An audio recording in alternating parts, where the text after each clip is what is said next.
Here we are, Cue the Dummy, and this is the Top 40 Timeline video show. Is he talking about himself again? He's got to be. Thank you, Mandy. Mandy is our, she's watching the numbers and the cameras and stuff and this Part and that. of the production crew on this show. That's right, that's right. And we have Leah's water here. As a matter of fact, Leah and I devoured 2 bags of candies during the break between the two. Excuse me. I don't know about Leah and I. Amanda did have some, and I had some, but... Well, gummy bears and peach. He's not taking full responsibility. What are they called? Peach what?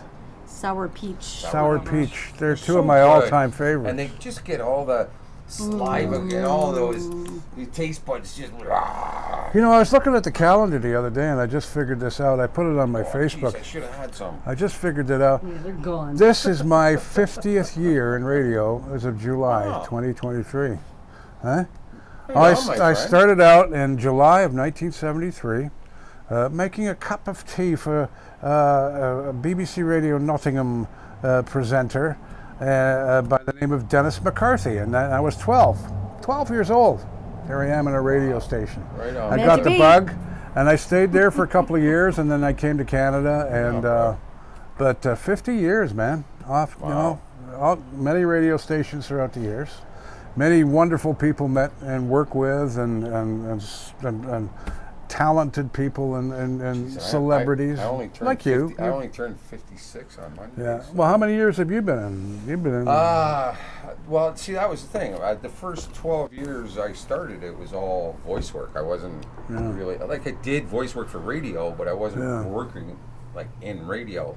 So I'd say I got into it. That would have been 98, 99, so somewhere around there. I got, and it was a fluke. It was just a guy heard me on a microphone one time, and he goes, "You should be doing like radio." Well, you started out with cartoon voices, didn't you? Primarily, yeah. It was mostly cartoon work, but I did. He'll break into one of them shortly. Don't worry. Yeah, we did. I did a lot of movie trailers too. You know, coming this Friday to a theater near you. There you go. Did tons of those, and There it is. There it is. There's the voice. Yeah. So we're brought to you this week by FM108.ca, our own radio station, 50, 60s, You didn't ask me about 70s. my years in radio. Well, you've been in radio now for what, 2 years? Four. No, 4 years. But I've been in music, though. Yeah, she's been in music. Since I was 4 years, three, 4 years old. Same as Amanda, she's been into music and modeling and stuff. I find that, there's things like comedy, music, movies that bring people together. They feel good. It's important in life to have those things, and like you were saying earlier on our other show that we do, that radio was important to a lot of us. It was our day-to-day lives. At work it was on, in the car it was on, at home it was on. Hey, we didn't have internet, we didn't have social media, we didn't have all that stuff. That was our social media. That's right. yeah, well, like I said, I've been collecting LPs. Long story we won't get into, but I was collecting LPs from the time I was about 7, 8 years old, cassettes and LPs, and everybody knew, family, friends, whoever. Valentine's Day, Christmas, birthdays, any event that could mean something as a gift. If I didn't get the record itself, I got the certificates to get it or something. From the time I was 4 years old with my first transistor radio. Well, you know, Lee and I learned how much you and both yourself and Mandy are into music by the car show we did the other day. It never stopped. And what a great day that was. I was shocked. I thought you guys would be in a lot more pain. But same for me. I extend all that to my music. We're in my garage. It's Lee's garage. We're in Halton Hills, Ontario, Canada. And we just bring you some trivia every week. It's the Top 40 Timeline, kind of a live version of your Big Daddy show that he does on tons of stations around the world. And just go to our Facebook group and you'll find out where we are, what time. Yeah. And you can now download the ring. You look like a Marilyn Monroe there. Ooh, the air vent. I could use that breeze right now after last week. But we are brought to you by FM108.ca this week. 50s, 60s, 70s, classic Buddy Holly, the good stuff. And not only do we remember the music, we remember things that happened, TV themes that we'll throw at you. Oh, yeah. Some old commercials. Yeah. Somebody emailed me the other day because I use little music bumpers on the show. Right. And one of them is from UFO, which was a bumper. Remember that show, UFO? Oh, my God. And it just grew on me. And I use a lot of bumper music because I like to, and we play old movie trailers, stuff. If you want to go back in time, plus get the latest air, radio, news, weather, and sports, FM108.ca. Place to go.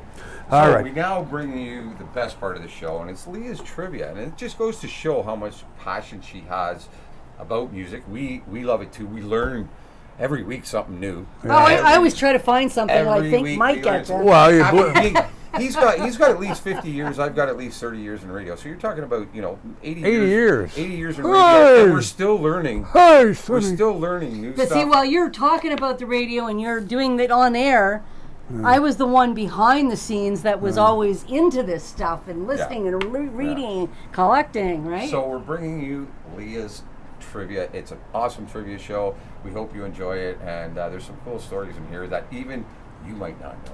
We're going to let her lead off with a band that I've never heard of, the Happy Mondays. We're going to screw her up a little bit and do that little weird rotation. You want to do the weird rotation? Yeah. We'll play with her, yeah. So let's start it off with, during the recording of the Happy Mondays album, Yes Please, at a studio in Barbados, members of the group took to car surfing, driving at high speed, standing on the roof of the car. The Mondays managed to write off 8 hire cars, and Bez from the band broke his arm twice. I'll quickly do the next one with the Cockney Rebel bass player, Paul Jeffries, was one of the 270 passengers on the Pan Am Flight 103 killed by a terrorist bomb when the plane crashed over Lockerbie, Scotland. Sex Pistol John Lydon and his wife, Nora, missed the flight because his wife hadn't packed in time. Not a bad thing. Yeah. Wow. The Four Tops also had been booked onto the flight returning to the States for Christmas, but missed it after a recording session overran. Isn't that something? Now that makes me, and reminds me of when Stevie Ray Vaughan passed away in the helicopter crash. Yeah, some were supposed to, the band, they didn't.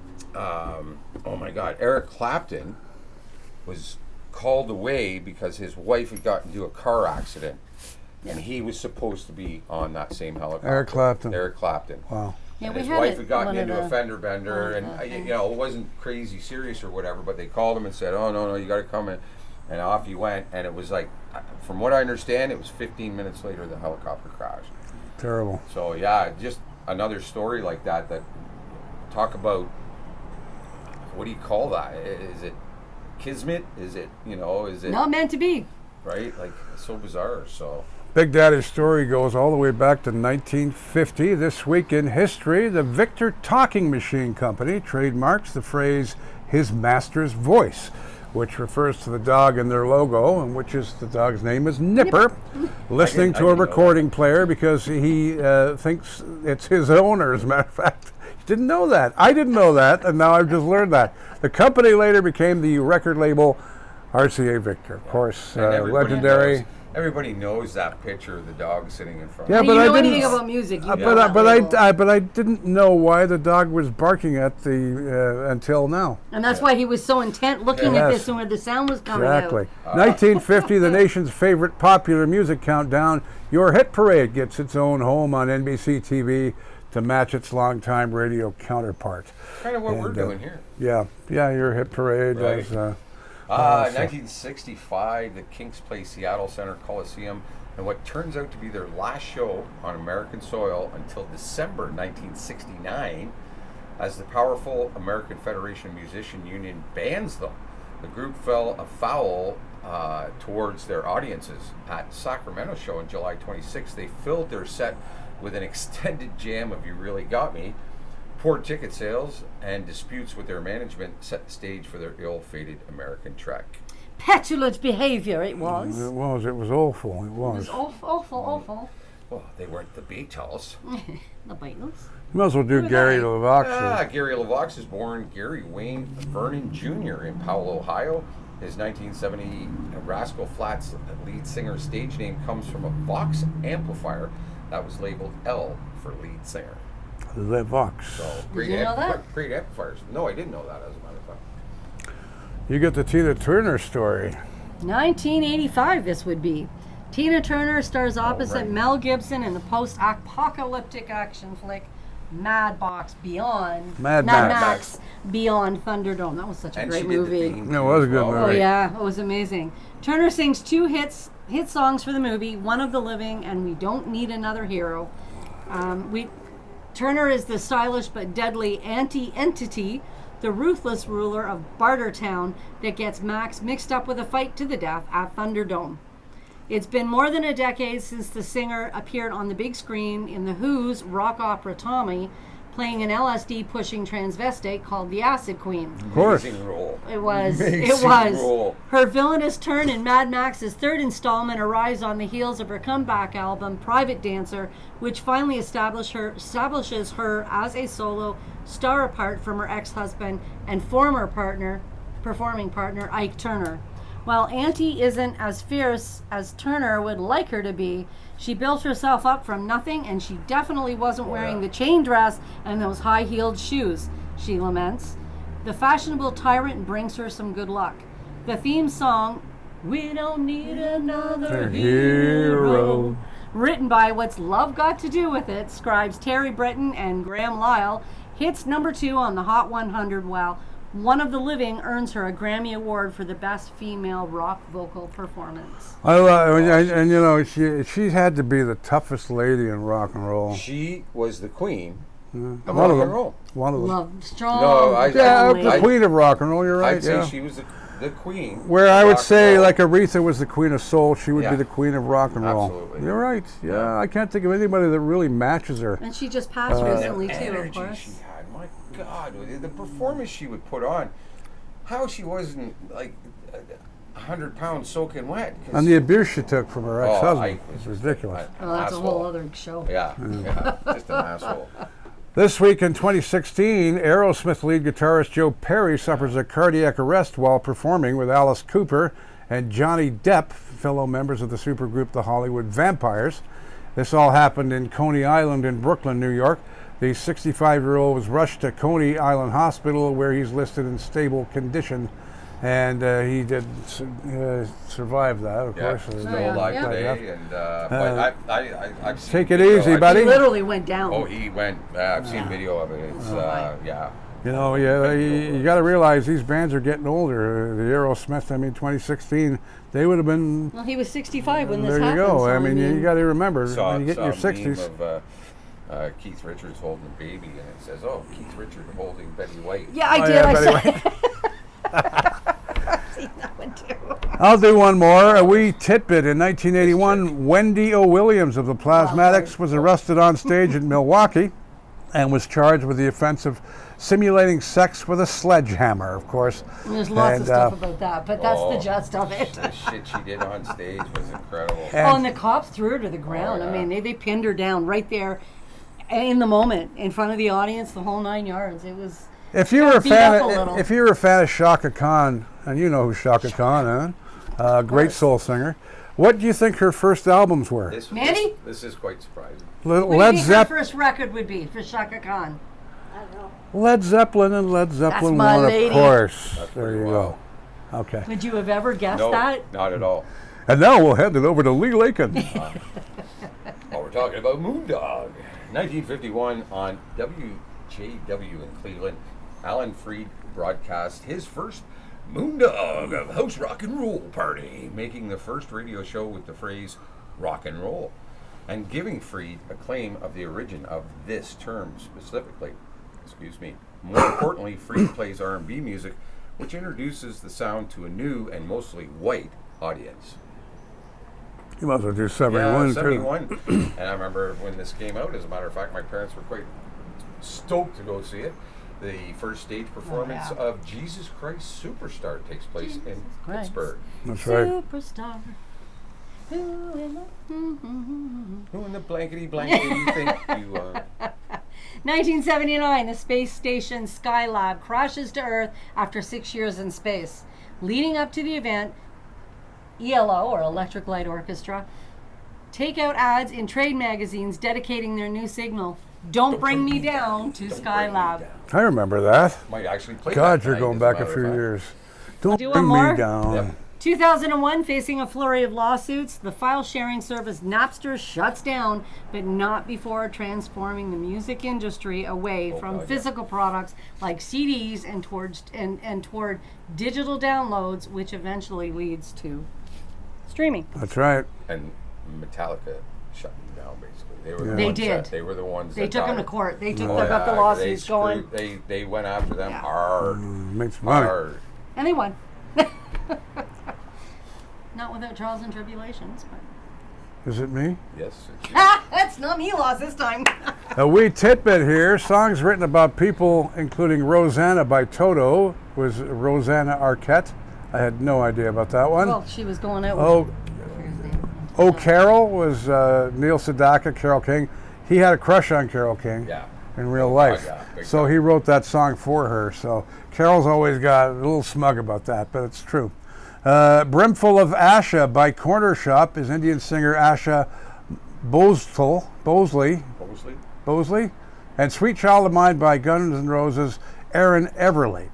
And but I didn't know Rosanna Arquette. That blew me away. What the heck is his name? I think he was the bass player. They dated. Yeah, They dated for ever. When A long time, anyways. When MTV was first launched in wrote it. 1981, the screen would sometimes go black when an employee at MTV inserted a new tape into a VCR. Yes. The good old days. They were working with equipment like we do. So, Yeah, exactly. A little archaic. The good old days. By the way, did you put that VHS in? Yeah. You did, yeah. Good. No, we're. Is it recording we everything stepped we up and get? went to beta. Oh, beta. Yeah. Jesus. Yeah. I like the one that puts the beta and the VHS together, the master beta. The master beta. Master beta. That's a good one. Here. All right, 1962. Oh, it's true. The Rolling Stones make their live debut at the Marquee Club in London, subbing for Long John Baldry's Blues Incorporated. The band members are Mick Jagger, Keith Richards, Brian Jones, Dick Taylor, Ian Stewart, and the future Kink, Mick Avery. So I didn't know that one, actually. I did not know Mick was in that. Blind Faith. Yeah, What? 1969, Blind Faith supergroup with Eric Clapton, Steve Winwood, who at that time was 15 years old, began their U.S. tour with a show at Madison Square Gardens in New York City. Their album isn't released yet, but the show is still a sellout thanks to Clapton's star power. And yeah, he was 15 years old when he went You know, on you tour. want to know another guy, and he's a friend of mine. I've met him several times. Is Burton Cummings. He was thrown to the wolves when he was 15 too. Yeah. He was out there. That's beautiful, though. They're asking him to be the lead singer of the Guess Who when he's 16 or 17 or something. Amazing. Ridiculous. But yeah, there's another guy too. So 1969, a week before the moon landing in the year 2525. Which we're coming up to. Yeah. We're close, man. We're getting there. Zager and Evans, a bleak sci-fi song where humankind gradually destroys itself. We're on the way. There we go. Hits #1 in the U.S. It stays at #1 for 6 weeks. 1970, the local band Fritz opens for Janis Joplin, the Santa Clara County Fairgrounds in California. The lead singer in Fritz is Stevie Nicks, who was awestruck watching Joplin perform. Oh, who Yeah. wouldn't? Nicks wouldn't be? credits Joplin for showing her how to connect with an audience from the stage. That makes a lot of sense, actually. That makes a Hell lot. When yeah. you see Stevie and the way she interacts and stuff, yeah, Yep. very much so. Well, This week in 1971, radio stations start running a Coke commercial called "I'd Like to Buy the World a Coke," sung by the New Seekers. It is later used in a TV commercial. Where are you going? Spinning me. I'm halfway, honey. And we've got a teleprompter now, by the way, folks. It just does its own thing once in a while, yeah. Yeah, it's fun to work with, I'll tell you that. I feel like Tom Gibney, but we won't get into that right now. Here we go again. It is later used in a TV commercial showing young people from around the world singing on a hillside. The New Seekers later recorded a full version of the song as "I'd Like to Teach the World to Sing," which became a huge hit as well. One of the most recognizable commercials of all time. Song. And talk about a song that really pulls your heartstrings, because it that did. too, yeah. You know, I'd like to teach the world, and you see the Chinese there, the British, the German, the Spanish, Orient, whatever, you know, Unity. blacks, whites, unity on a Unity. hill, and it'd give you a nice warm feeling, and a great song by the New Seekers, as a matter of fact, as That's well. true. And I know I played it when it was, well, not, I came a little after that, but I played it many times. And the New Seekers, overlooked many times by the Seekers, you know. The New Seekers were the next generation. All right, there you go, 1997. Yeah, 1997, the French magazine Le Figaro. Figaro publishes an interview with George Harrison where he blasts modern music, taking aim at U2, the Spice Girls, other bands like that. Dirty. Harrison does the interview to promote the Ravi Shankar album Chants of India, which he produced. When the conversation turns to contemporary music, he has some choice words for hit makers of the day at that time, like U2. Bono and his band are so egocentric. The more you jump around, the bigger your hat is, the more people listen to, and the more people listen to your music as well. The only important thing to sell and make money, it has nothing to do with talent. Spice Girls, the good thing about them is that you can look at them with the sound turned down. Bono returns fire, telling the crowd at their concert in Leeds, good people of Yorkshire, if you're making a terrible mistake, George Harrison says you shouldn't be here. He said it's all about big hats, lemons, and egos.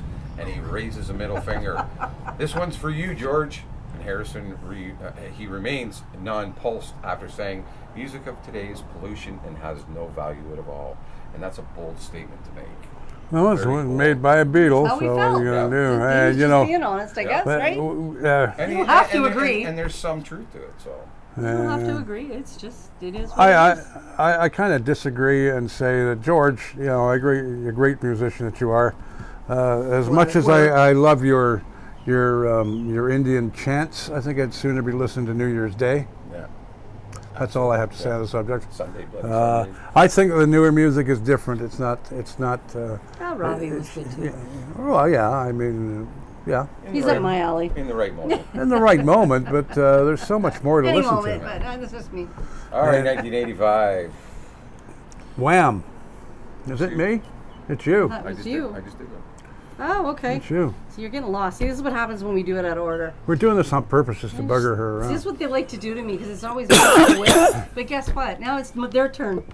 Here we go. During 1985, Wham became the first Western pop group to tour in China. On the second day of the tour, flying to the next show, a backup trumpeter with the band went berserk and shot himself in the stomach with a pocket knife 15 minutes into the flight. The musician then forced his way into the cockpit, briefly sending the airliner into a nosedive before being subdued by guards. You know why he stabbed himself? They kept playing "Wake Me Up Before You Go" over and over. I might have done the same thing. I have to admit. Might have been in that same boat myself. So one more, Mike Mills from REM. His first concert was the Edgar Winter Group. Yeah. I always get the old stuff this week. Well, you're the old one of the three of us, so there you go. Yeah, you're right. 1897, a U.S. patent is granted to inventor Guglielmo Marconi. And that was, of course, for transmitting electric signals leading to the invention of radio. So congratulations. That's a good history. Radio. That's where we come from. That's right. 1974, Eric Clapton, who could have died in that helicopter, invites Todd Rundgren to play guitar during the encore of Clapton's concert at Madison Square Garden. Todd's guitar rig isn't working, so Clapton takes off his guitar, hands it to Todd, and steps aside to listen. Isn't that cool? That's very cool. I'll do one more. 1974, rhythm and blues singer Deborah Cox is born in Toronto, Ontario, but grows up in Scarborough. She breaks into the music industry as a backup singer for Celine Dion in the early 90s. And I'm very sad to see Celine's having some really hard times. Yeah. She has been up and down for a few years now. Ever since her husband passed away, I've really seen a decline. What you don't understand about the disease that she has is it locks her. You ever pull I pulled my calf muscle. You ever pulled it in bed? Oh God, yeah. The intense pain that is. Yeah. Well, she gets this happening to her all the time. I get it. So it's got to tear you apart. You know what I mean? And I don't, thankfully. Don't say I've never had it happen, but it's a rare occasion thing. Neuropathy will do that to you. Yeah. 1985, Tears for Fears bow out of performing at Live Aid. Bob Geldof's all-star studded charity concert for famine relief in Africa after two members of their band quit. The group donates concert funds to the cause, but feels the weight of Geldof's disapproval. TFF's Roland Orzabal. Orzabal. Orzabal. Says he made us feel very guilty. All of those millions of people dying, and it was all our fault. I felt terrible, and I tell you, I know how Hitler must have felt. Wow, that's a serious statement. Geldof really, Do one more here. Yeah. Staying with 1985 and piggybacking on Live Aid, top Australian acts play a benefit concert in Sydney called Oz for Africa. In Excess, Little River Band, and Men at Work are all on the bill. And I love Men at Work. I love their stuff. And I love Little River Band, and the reason I do is because we went out. Sometimes all of us get together and go to local restaurants, and they had live music, and they did "Lonesome Loser." You remember that song? Oh God, yeah. What a great song! And you'd think the first song that comes to my mind, being an old timer, is "Reminiscing," because it was a great song. But Mike and I both went, Lonesome Loser, and then we had a thing going. What song do you think they're going to play? Because he said who they were playing, and Mike and I both went, Lonesome Loser. Big Daddy's Reminiscing. I went, no, and then sure enough, what was it? Lonesome Loser. 1968, Louis Armstrong, Satchmo. So, alrighty. So, the oldest UK chart topper is Louis Armstrong, who was 66 years old and 10 months. When he peaked with What a Wonderful World Cabaret in 1968. I love that song. What a beautiful, that was my mother's favorite song. Oh, God, I you love probably know that anyway. But that was her favorite song of all time. She just melted when that song would come on. It is, it's a beautiful song. Well, it is a beautiful song, absolutely. And David Lee Roth's uncle, Manny Roth, owned the New York establishment Cafe what? Wow. In the early 1960s, where the likes of Bob Dylan, Jimi Hendrix, Bruce Springsteen, and the Velvet Underground all hung out. Can you imagine hanging around with Jimi Hendrix and Bruce Springsteen? Well, look at David Lee Roth, how he grew up. Yeah. Oh God. It's no wonder he was in music, right? Oh yeah. No, Isn't it? it was Having an uncle with all so- them playing? Jeez. This week in 1953, is it Baby Buell? Buell. B.B. Buell. I knew that. B.B. Buell is born in Portsmouth, Virginia. Though she later rejects the description, she becomes one of the most famous groupies of all time. Yes. Hooking up. Okay, now I know who she is. Yeah. Ding, ding, ding, ding, ding. Hooking up with a host of stars, including Todd Rundgren, for who she is married from 72 to 79. Yes. Rundgren brings up her daughter Liv, and later revealed to be the biological child of Aerosmith's Steven Tyler. Isn't that interesting? 1969, the movie Easy Rider, one of my favorites, which opens with the heavy metal thunder of Born to Be Wild, opens in theaters. The film stars Peter Fonda and Dennis Hopper as motorcycle riding free spirits, and the soundtrack sells over 500,000 copies. I've watched that so many times. I've seen it a few. Yeah. 5 or 6 for me. Just a great, just a movie that you have to see. Definitely. I mean, it was a part of a generation. I'd say, yeah, it's a generational movie. 69, when it came 1970, out, around oh my that time. God, it was huge. And 1973, the Everly Brothers break up in a very public fashion, fracturing in the middle of a concert at Knott's Berry Farm in Buena Park, California.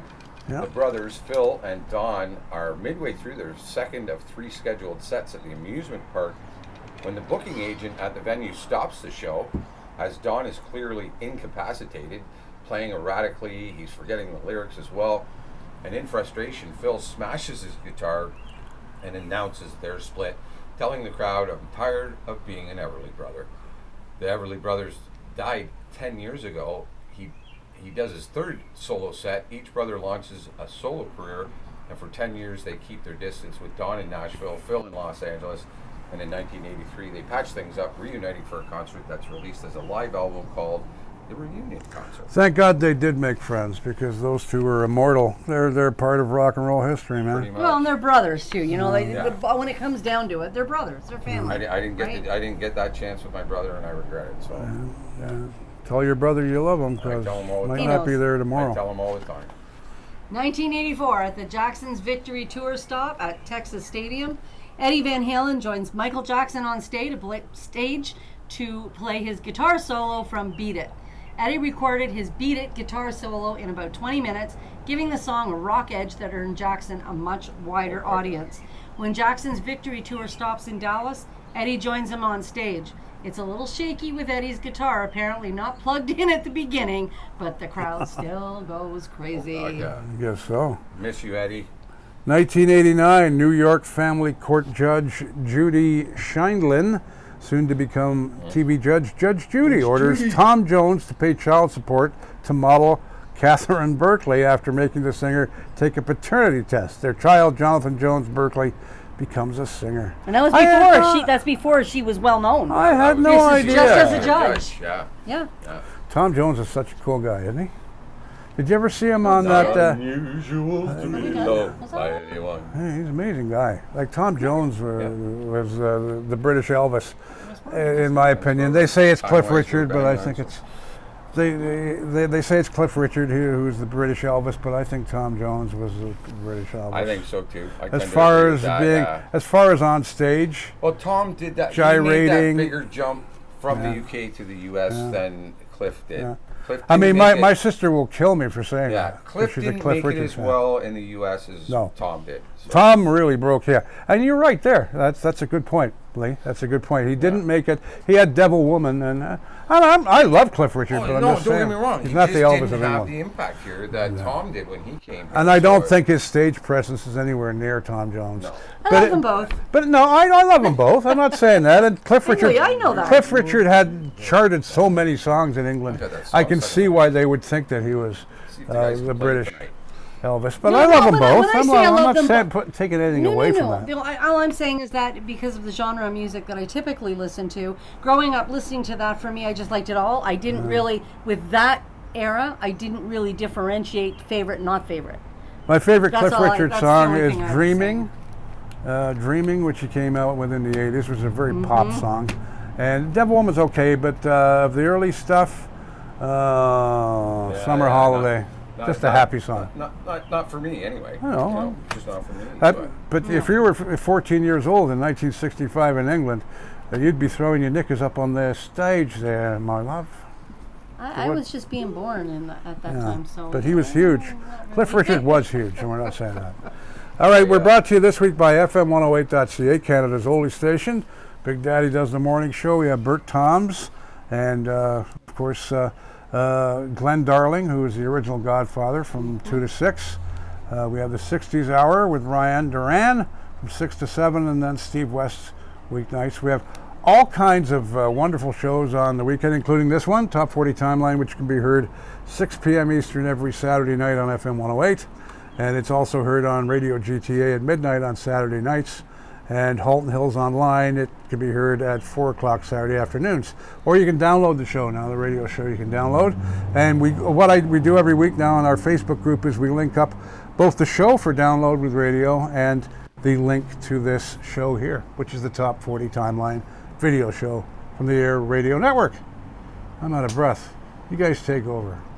Well, we just really want to say we haven't done as many shows. We do another video for our local town, but we haven't done as many shows. But we want to really thank everybody for tuning in and watching these things. Especially Thanks guys, for the support. Yeah, all your support, guys like Mark Panopoulos and Mike Devine, and Rick Sargent, and all on and on. On and on and on. We've done a lot of videos here on the Top 40 Timeline. Not as many as our other one, but.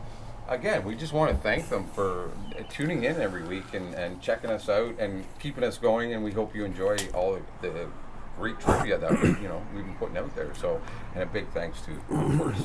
We're gonna have to start playing music on this show. We're gonna get little clips of music in once in a while. Every once in a while. We're having it up. All right. Course, thanks everybody.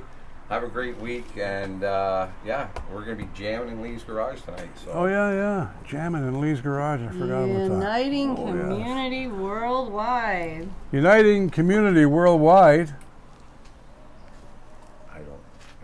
I don't remember either. She's the only one that remembers it. Okay. That's it. That's what I thought. How many years have we been doing this? Oh, my goodness, and they don't know why every show ends with me going...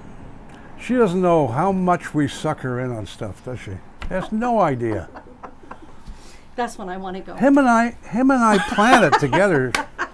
Our luck is we'd hit yours. Probably. I would get caught in the middle. Mandy, get over here for a sec, Mandy. We gotta get. That would be you about gotta see it. Mandy every week as well. She's an integral part of our our Holton Family. Hills Online They're show. family, She does yeah. her gig guide, and she's doing Afternoons on Holton Hills on our Online. Holton Hills Online radio There you station. So check out fm108.ca. You're going to love it. I can tell you, you will not regret it. And Big Daddy, Leah, myself, and Mandy, have a great week, everybody. Come on, my man. You got to get it together, baby. Mwah. See you next week. Be good, but not too good. Just don't get caught. Especially eating gummy bears.